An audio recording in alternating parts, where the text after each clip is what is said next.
Muscle cars, guitars, burnouts, and memorabilia. Welcome to ClassicMuscleCars.com, the show that features top quality muscle cars from the 50s through the 70s and everything in between, including the coolest rock and roll collectibles you'll find in one place. So buckle up and check it out, the most ground-pounding, earth-shattering rock and roll machines around, right here on ClassicMuscleCars.com with your hosts, Tony Begley and Jeremy Marks. Hello again, everybody, and welcome to another edition of where, Jeremy?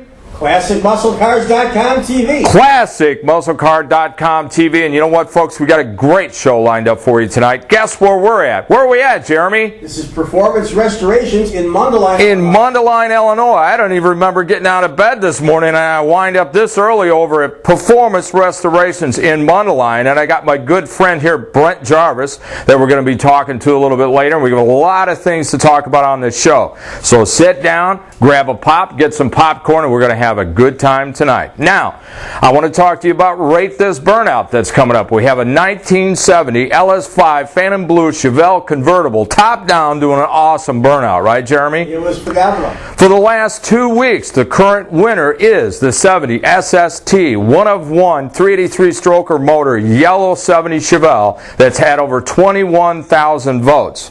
Now, folks, you're going to have to sit down and rate small block against big block, because that's what we've got going tonight. Small block against a big block Chevelle convertible with the top down, and it's awesome, right, Jeremy? It was a phenomenal smoking burnout. All right, ready? Yeah. I forgot what I was going to say. Uh-oh.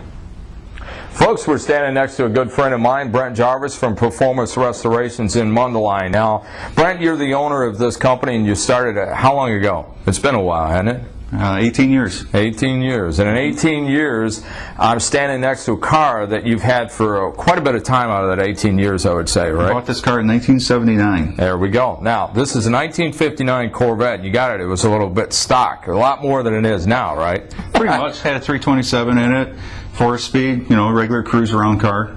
Now, tell the folks, this is a 7-second car, right? Absolutely. Now, tell a little bit about this car and what you've done to it. I've seen this car progress over the years. I mean, we did the appraisal on it probably about 5 or 6 years ago. And we need to update it again, because this car has got nothing but money in it, but it's an awesome, incredible machine that you built. So tell us a little bit about the engine, Brett. Well, the car was purpose-built to go pro street racing when Hot Rod Magazine came out with the fastest street car shootouts back in 1992. So I found one of these cars and turned it into one of those cars. And the car's evolved over the years. It's had many changes, including 2 different chassis, a couple dozen engines. Its current configuration is a completely street legal car that's licensed, titled, insured. It's got the city sticker. Runs on 92 octane fuel. That means the headlights and the brake lights and the turn signals work, everything, folks. even the beep beep horn. And a 7-second street machine. The awesome. car runs mid-sevens. It runs on 92 octane fuel. It makes 1,000 horsepower.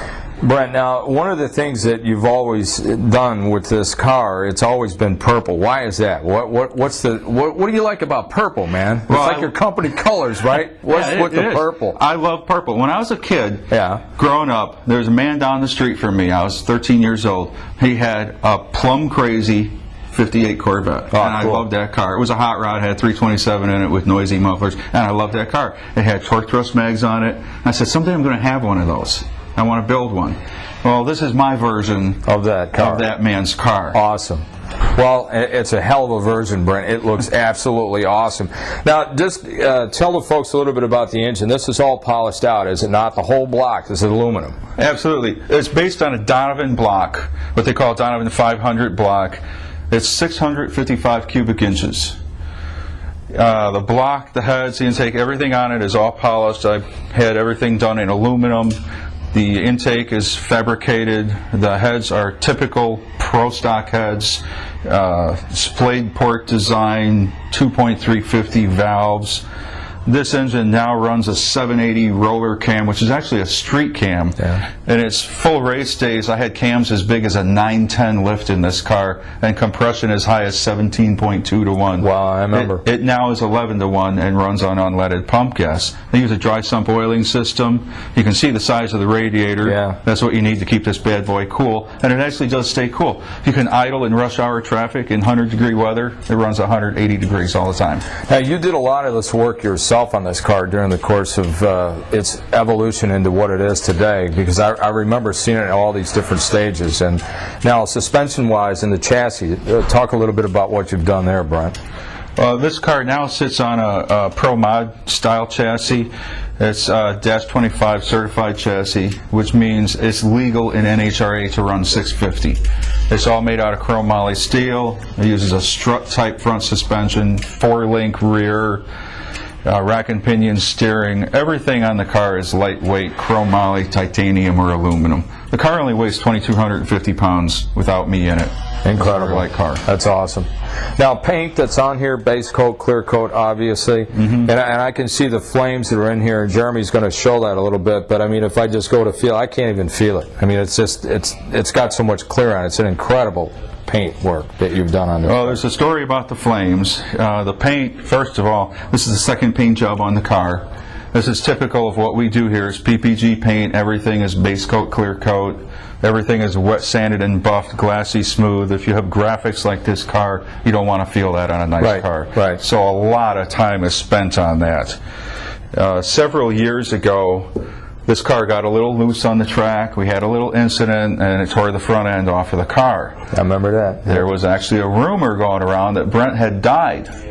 So when I repainted the car, I put ghost flames on the car, because this car and myself came back from the dead. Yeah, really. And you can barely see these flames, but that's what we call them, ghost flames. And the thing is, I live on, and so does the car. This is one of those cars I'll probably have forever. Yeah, absolutely. It's like my 72 Chevelle Super Sport that's roped off, right, Jeremy? It's the Shrine. The Shrine that has not run for all those years. Well, now, folks, we've looked at this car a little bit. We've got some exciting things to talk about and some exciting things to show you. Northside Community Bank, providing our customers and the communities we serve with the very best in banking. We offer among the best deposit rates in the communities we serve, friendly, knowledgeable personal service, and the ability to professionally respond to our clients' needs. Northside Community Bank is large enough to meet the financial needs of business and small enough to deliver personal attention. Need an equity line of credit? Visit us to see how we can help. Northside Community Bank, 4 locations to serve you in Gurnee, Riverwoods, Mundelein, and Niles. Jeremy, you know what? We drove up this morning and I saw this beautiful 1967 Camaro Rally Sport Super Sport, and you know what else? The top goes down. What a concept. And then I look inside and it's got tilt, tack and gauges, and a 4-speed. And you know what? Guess who is the owner of this car? Could it be Denise? Denise! This is Brent's beautiful wife at Performance Restorations. And you know what? Brent had to do something to this engine, so you know he had to pump it up, but it's the original 350 numbers match. This car has got paperwork with it, and it's a gorgeous car. Now the wheels on it, Denise, did you have something to do with these wheels on here? I got to pick them out all by myself. They look incredibly awesome. This is Boyd Coddington wheels, and you know what? This car has got a beautiful look. It just looks awesome. And again, you know, base coat, clear coat. Now tell me something. When you drive this car, what do you feel like? I feel like $1 million. Do you? Oh, yeah. Do you remember driving these kind of cars back when we were a little bit younger? My first car was a 1969 Camaro. Really? Yeah. So you're a Camaro fan? I'm a Camaro fan. So this is something you had to have? Absolutely. Now, tell me, you've got 2 daughters, right? Yeah. What happens when you put the top down and go cruising with this? The guys all look at you and go, hey, wow, look at those chicks in there, man. Cool. Even with the top up, they do that. Really? Yep.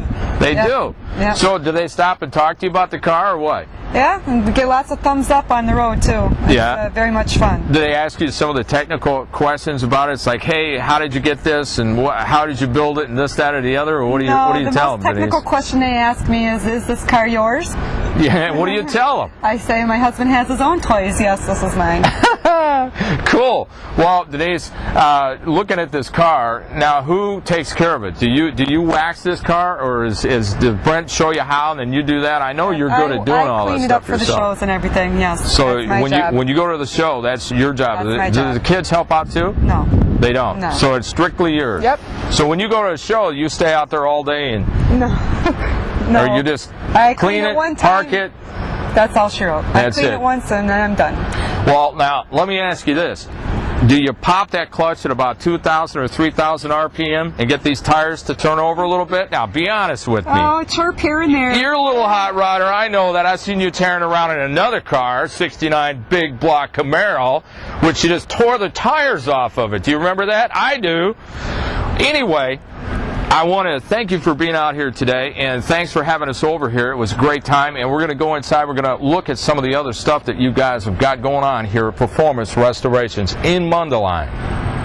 J.J. Best Bank & Company is the first to offer classic car financing and is the largest lender of its type in the country. Classic, exotic, and muscle car enthusiasts and dealers recognize us as the leader in the muscle car financing industry. Offering long terms and low rates, financing is available for your classic car loan. Contact J.J. Best for your dream car loan today. Call 800-USA-1965 or apply online. It's fast and free and will put you in your dream car in 10 minutes. Now, we're having a conversation with Brent Jarvis at Performance Restorations. And Brent, I said at the beginning of the show we were going to talk to you about some of the issues of restoration, the restoration process. Coast to coast, a lot of people that I talk to that have had cars restored, and I get these reports also coming into our internet site a lot. People are making comments that they're going out to restoration services and shops like yourself, and they're bringing their car in to get it restored, and the owner looks at the car, gives them a price on the car, and then all of a sudden 6 months, a year, 2 years later, he's got an entirely different scenario with the bill. Now, you obviously get all these different cars in, and every car is not the same. I want everybody to understand. You might get a car that's got a super clean body and no dents in it. Well, that's a whole lot less work. But if you get a car that comes in, let's say it's an average 30-year-old car that's got rust in it, that or whatever it may be, I mean, once you pull it apart, what are you going to find? What is some of the tips that people can look for? A, when they're buying a car, to buy a good one, but B, once they're at that point where they're going to come in and say, okay, Brent, I want to restore this car, what can you do? And then tell the folks what can happen if there's different processes that you can go in and tell the restorer, well, I want this done, or I want this, or I want to spend this much money, or whatever. Well, that opens up a whole can of worms, doesn't it? Yeah, absolutely. First thing I gave you about 100 questions in one. Yeah. Let me try to start at the beginning. Before you get to the restoration process, buying the car, you want to try to get a clean car. Right. Whether you're going to not restore it or you're going to restore it, you're looking for something clean, as rust-free as possible. Rust-free totally is hard to find. Yeah. But as rust-free as possible, as complete as possible.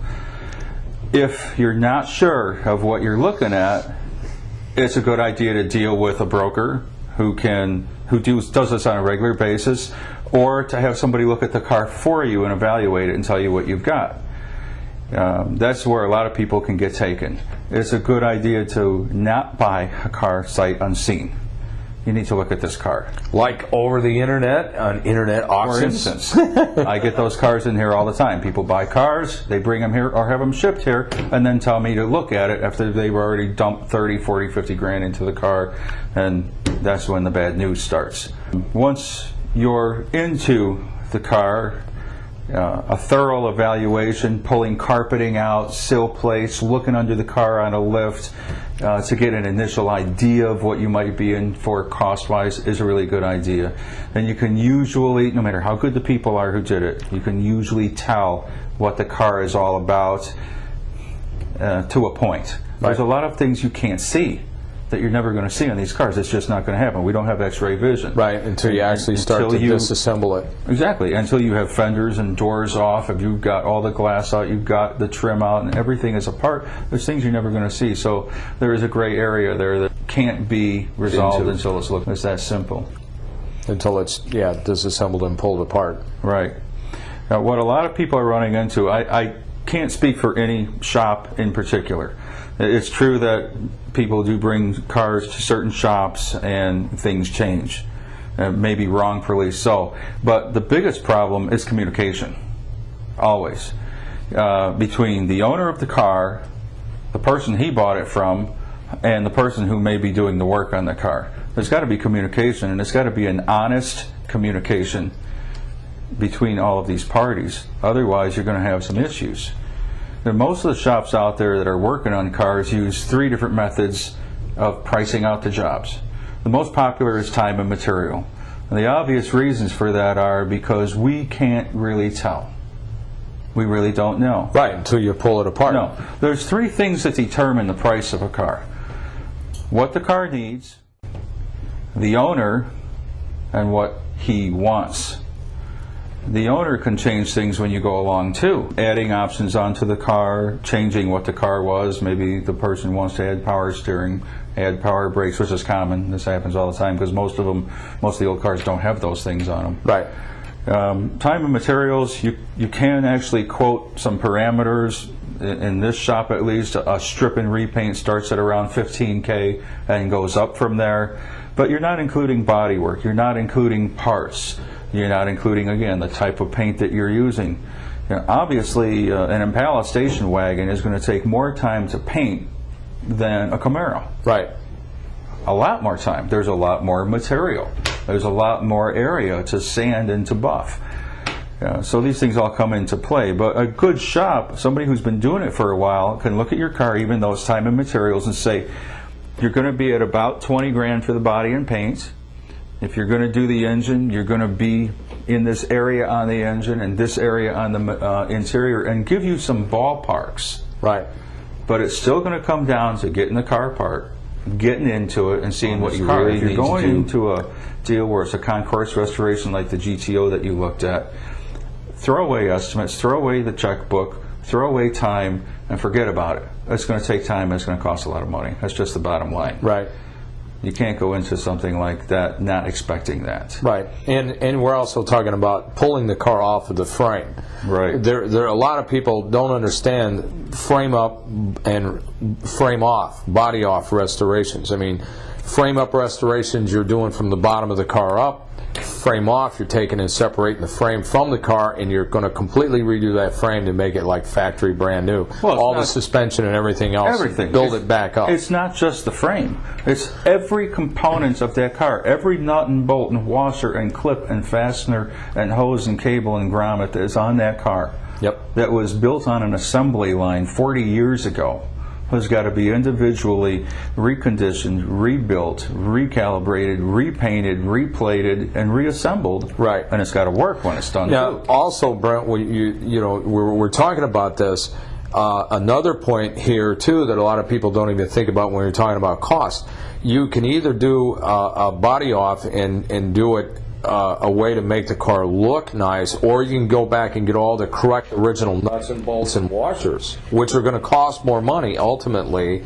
So there's a lot of the stock original NOS or reproduction parts that you've got to put back on a car, let's say even on the frame and the suspension, that's going to cost a lot more money than if you just call up Napa and say, I need an idler arm or whatever. Exactly, and you're absolutely right with that. I mean, we can go out to the hardware selection and get a bunch of 5/16 fender bolts. We buy them, in bulk, 100 of them for $4 or $5, or we can get the exact correct ones with the exact correct marking, the correct flange, and the correct washers, and you're going to pay $5-6 a piece for these bolts. Exactly. That adds up in a heartbeat. Big time. In a heartbeat, but that makes or breaks the $1 million cars and the $10,000 cars. There's a big difference between the two. Oh yeah, exactly. And that's one of the things that does it. We're talking about a concourse correct restoration versus just a car to look nice. That maybe some of the guys wanted to build a hot rod, and that's okay. But if you want a car like the GTO convertible that we looked up earlier in your assembly room out there, that car is every nut and bolt correct. That's the way that car had to be restored. It has to be because of the value of the car, and that's where communication comes in. You've got to have a sit down between you, the owner of the car, and the shop owner at the beginning of the project and determine exactly what direction you're going to go. And you can't change that direction halfway through by anybody. Is it concourse correct, original, perfect? Is it a nice repainted muscle car that you're going to drive daily? Right. Is it a resto mod? What are we doing here? What are we building, and what do we have to start with? And really important is to be honest. What's the budget? That's got to be on the table. What is your budget on this car? Do you have $20,000 to spend? Do you have $5,000? Are you okay with spending $100,000 on the car? That's got to be on the table, because the man at the shop or the people at the shop can help you then say, okay, for that kind of money, this is the direction that we should go. You don't need to do these things, you know, and spend that much money on these certain items on your car. You can have a really nice car for the money you want to spend by doing it this way, if you're dealing with a reputable place. Yeah, exactly. And that's communication. It's really important. Every customer that comes in here, we'll talk to them. We'll spend a lot of time laying out the exact game plan on the car. Right. And then we know, everybody knows where you're at, where you're going, good idea of what you might spend on the project and what you're going to do to it. Some guys are using estimates, and some guys are doing contracts now. And you can come into me and say, you know, I want to build a 70 Chevelle resto mod with a 502, air conditioning, 18-inch wheels, blah, blah, blah. And we can design that car and lay out every nut and bolt, exactly what that car is going to be, and write up a contract on it and say we're going to do it for $200,000. This is the deal. That's the way it goes. That shouldn't change unless you, the consumer, or the guy at the shop changes something for some reason. Then that contract's going to be null and void. But there are people doing it that way. It's usually more expensive. I can warn you about that up front, to do it that way. An estimate is the old-fashioned way of doing things, and it's the most difficult and the most problematic for both sides. Well, especially in a restoration, it's one thing taking a new car type hit and having to do that, and the insurance adjusters come out. But when you're dealing with an older car with a restoration, it's like you said, there's a lot of things that you can't see until you pull that car apart. Now what do you do? The estimate that you got, it's pretty difficult to be able to do that, right? It's not difficult, it's impossible. You can do an estimate with a person if it's extremely detailed.